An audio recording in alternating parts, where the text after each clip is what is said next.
Hello and welcome to this video where I'm going to read out a chapter from my book, which is not yet released but is real close. It's called Into the Darkness, Becoming a Ghost Hunter, and I'm going to read you a random chapter, so there's no context, but it might give you some flavour of what goes on inside it.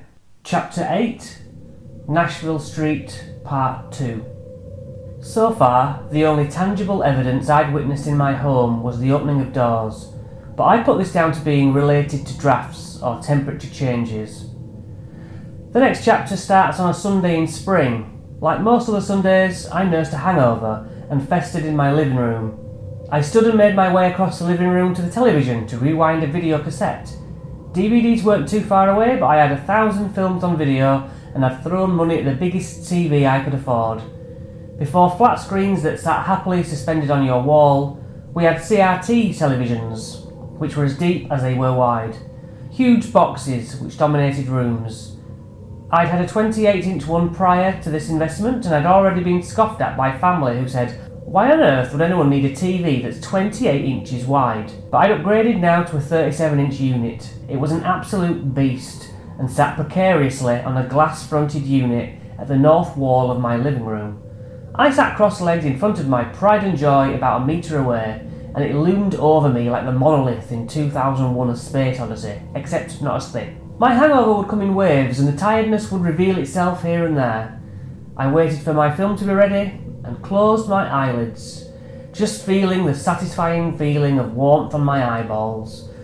I listened to the zoom of the tape reel, and when this stopped to indicate my film was ready to watch, I opened my eyes and reached for the play button, but was met with the sight of a mouse. It laid with its straight tail pointing south towards me, and its nose touching the bottom of my huge TV unit, where the clearance between the unit and carpet was about 3 millimetres.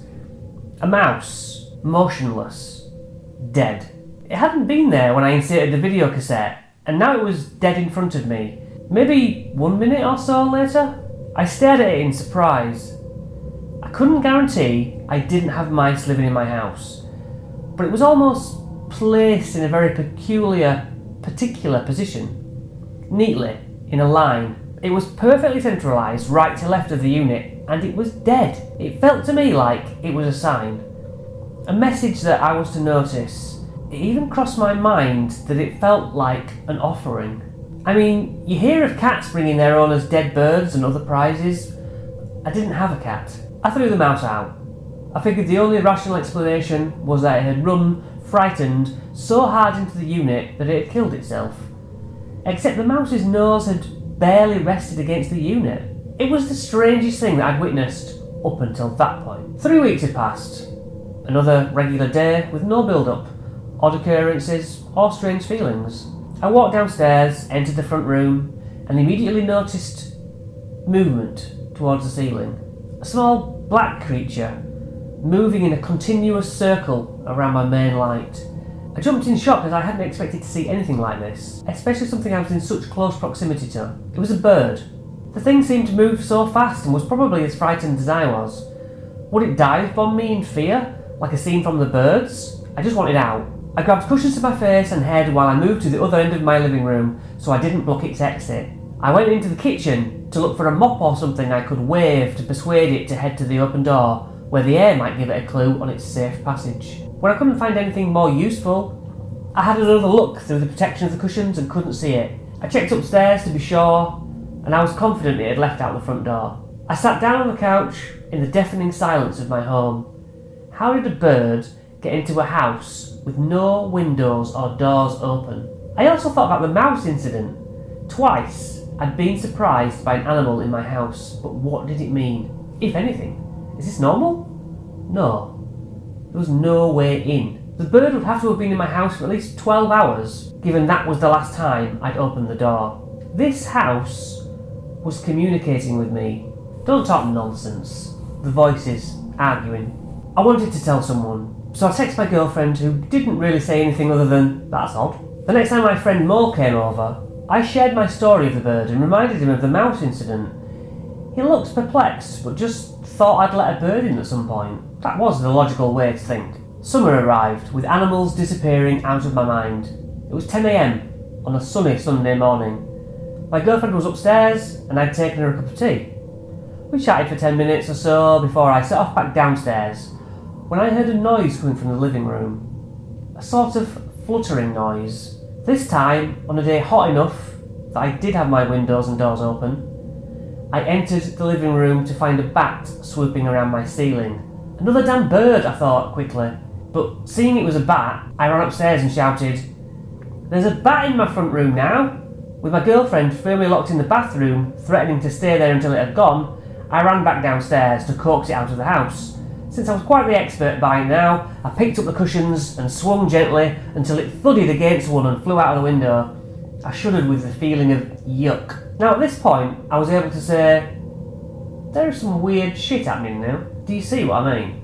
My sceptical girlfriend agreed that it was odd, but was joking along rather than taking it seriously.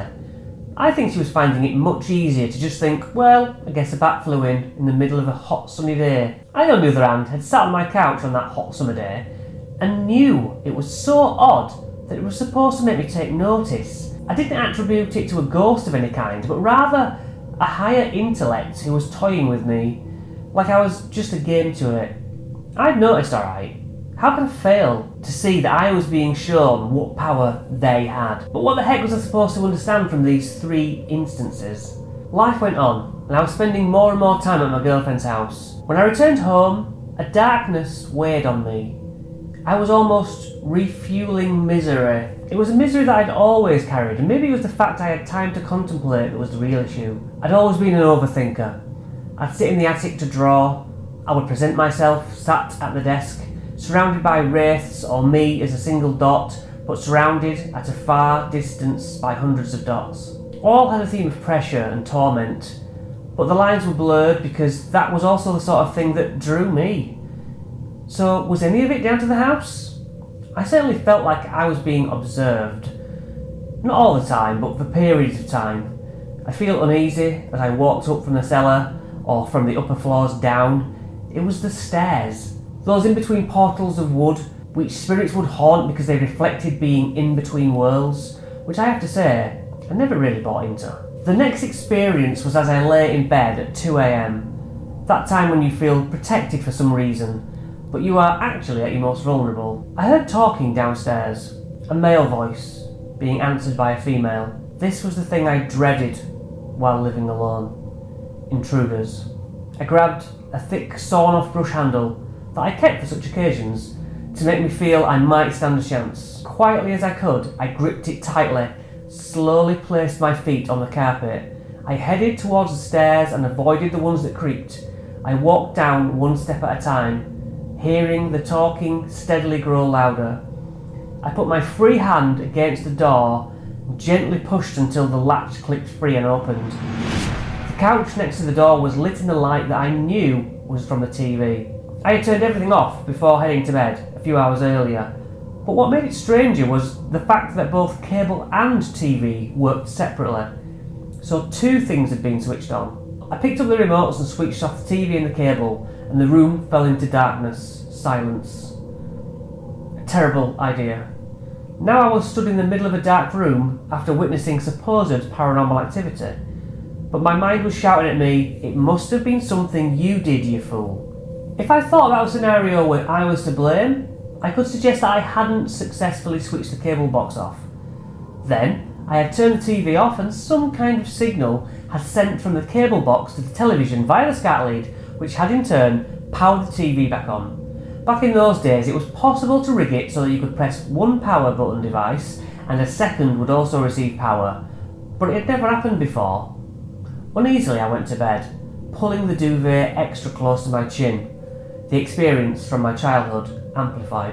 Days had passed, and I woke at 3 a.m. with a start to hear white noise at full blast coming from my TV downstairs. The noise was unmistakable. I leapt out of bed and ran down the stairs. This time, to actually see if I could witness something. This time I turned the light on, wondering if it could harm the spirit in the room. The loud TV was unsettling, and the TV was squarely in the middle of the floor, definitely not where I ever left it. I picked it up, lowered the volume to 0, and before pressing the off button, had a look around the room, pressed the off button, silence.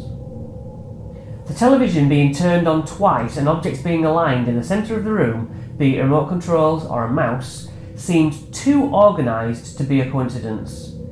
It was becoming increasingly harder to say all of these occurrences were random.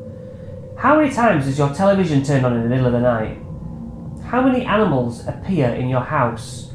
But the word haunted just didn't feel right. These were odd happenings, weren't they? Was it that hard for animals to get inside? There were probably holes in the room or behind the kitchen cupboards I wasn't aware of.